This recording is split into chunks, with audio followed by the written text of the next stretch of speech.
Cooking with Tom. Right, welcome back for another week of Cooking with Tom. This week we're going to be doing pizza bases and making pizzas. So as always, I'm going to run through the ingredients and then we're going to get cooking. I'll clean the surfaces down and wash my hands because I am going to be getting my hands involved and mixing later on. So ingredients wise, you've got 610 grams of flour, you'll need 2 grams of yeast, 19 grams of salt and 335 millilitres of lukewarm water. Now as we said last week, you need to measure your ingredients and these are quite precise in order to get the finish that we want. So first things first, I'm going to get my flour, I'm going to mix in my salt. It's dead important if we don't mix the yeast and the salt together, as that'll affect how well the yeast works. So all I've done is threw the salt in and I'm just mixing that through. Next thing I'm going to do, I'm going to create a little well, and that is where I'm going to stick my yeast. I'm going to pour that in there, and from this point I'm going to add the lukewarm water. So the lukewarm water is going in, straight in the middle of the well, and filling it up. Same as the bread dough, I'm going to stir it first with a spatula, and then I'm going to try and get everything incorporated. So I'm going round the outside of the bowl and pulling it in. Keep turning the bowl and using the spatula to scrape everything in off the side. Stir it together and it'll start getting clumpy. Just keep stirring. We're trying to get it as much together in the bowl as possible so that when we tip it out on the counter, it's already mixed, and then we can start the kneading process.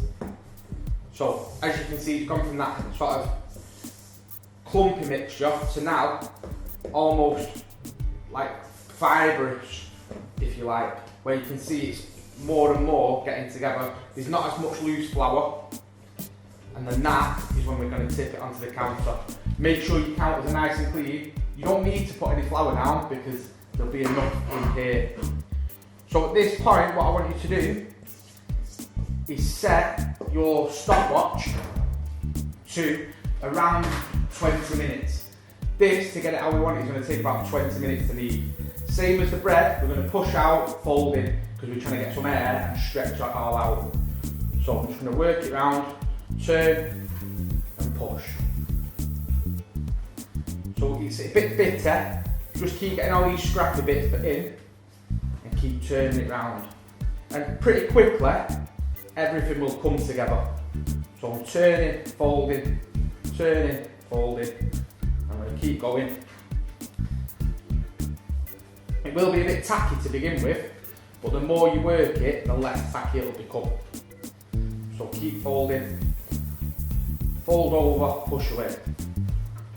Keep working it. So we've been kneading now for about 19 minutes, and as we can see, it's completely changed. Dough's got a bit of a bounce back to it, which is good. And from here, we're going to ball it up, put it back in this bowl, and leave it to prove for 2 hours. So I'm just going to work it for another couple of seconds, getting them last few folds in, and then from there, onto its bottom, and just turn it. What I'm trying to do is fold that underneath under, so that it's all sealed at the bottom. Then back into the bowl, so wrap it with cling film, nice and sealed. You're going to leave that at room temperature for 2 hours. So once it's all done, make sure it's sealed at room temperature for 2 hours.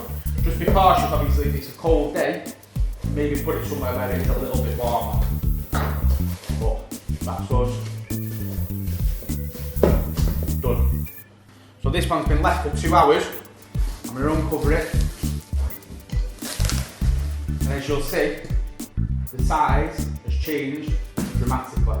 So what we're going to do now is scrape this one out, knock it back, and leave it to prove again.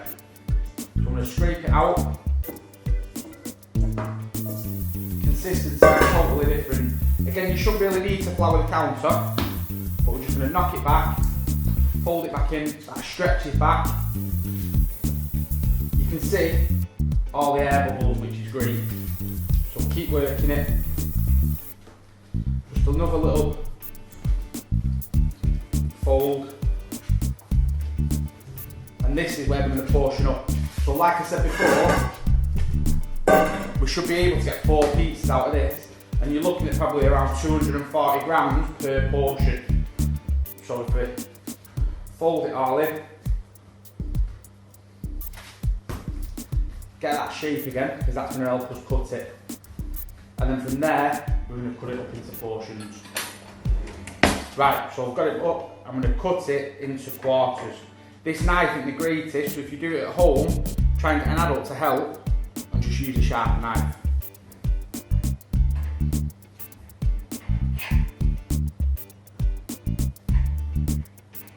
So into halves, and then again into quarters.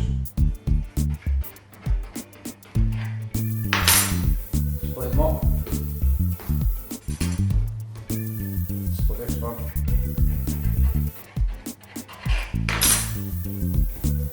So there's our 4 bases. From here, we're going to roll these into nice tight balls, same as before, fold them back in, get some air, and then we're going to put them in some tubs and let them proof for a little bit longer. So each one, I'm just going to roll, bring into the middle. Same as before when we were kneading, just on a smaller scale. And then roll it onto its bottom, ball them up. Again, we're trying to trap that air into the dough. There's one.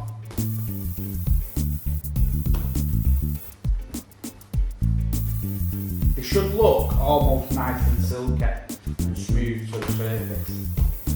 Try and keep the cut side on the bottom, so you're folding in as the ball was before. So keep folding.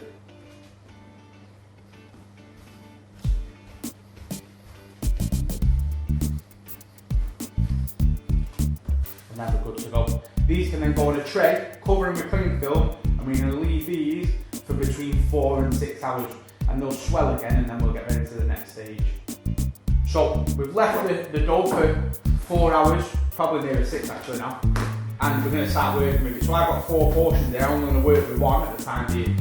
My pizza oven has been set to the highest possible temperature, like I said, so when it is ready to go in the oven, make sure you get a parent to help you because it is going to be hot. I've also made sure that the tray in the oven is quite near the top because that's where it's going to be hottest. So now down to the dough. I'm using a pizza tray, but if you just use a normal baking tray at all, you'll be fine, don't worry about it. When we start working with the dough, I'm going to lightly flour the counter because it will be a bit tacky. And the idea is now once we get to this stage, we've got to work quite quick.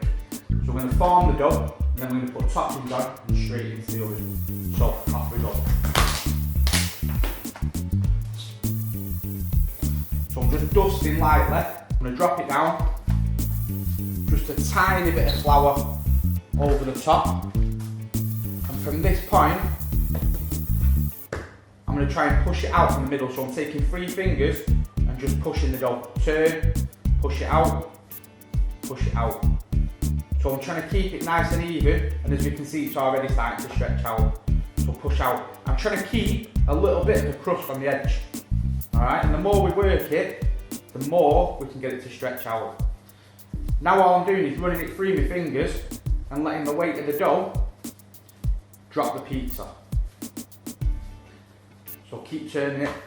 Again, if it starts to get a bit tacky, just flip it on the table and let the flour do the work.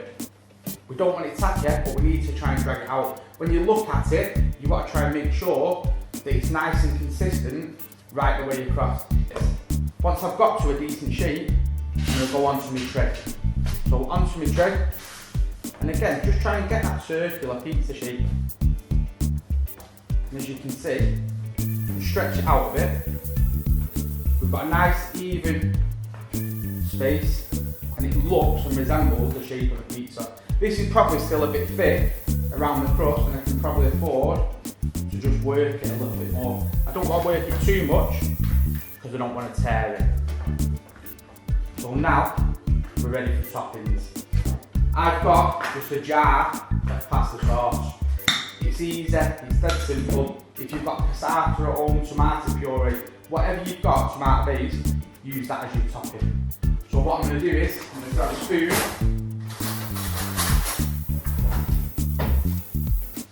I'm going to pour just a bit, maybe a tablespoon into the middle, and then spread that out to the edge. Keep working around Now what we want to do is leave probably a centimetre, maybe a little bit less, around the edge. And what we want when it goes in the oven and it starts cooking is that crust to puff up, so we've got like a real crust on the edge of the pizza. Again, when we come to using the cheese, use the cheese sparingly, we don't need loads.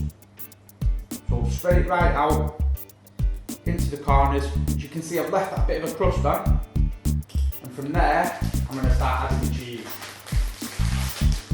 You can use whatever cheese you want and just spread it out nice and equally. For a pizza that size, that is plenty. So from there, we've done our dough, we've let it prove, we've balled it, we've shaped it, and finally we've got our pizza. From here, it's going to go into the oven for roughly 10 minutes. But because the oven's hot, keep your eye on it, and then you can see where you're at. Once the toppings have started to go brown and the crust has got a nice bubble to it, then you know the pizza's good to come out. So, into the oven.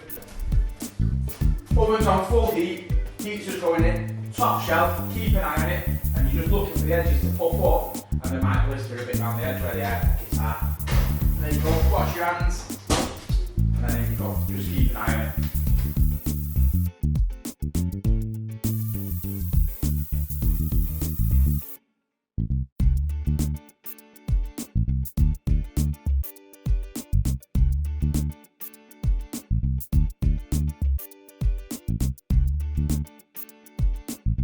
So the pizza's been in now for roughly 10 minutes.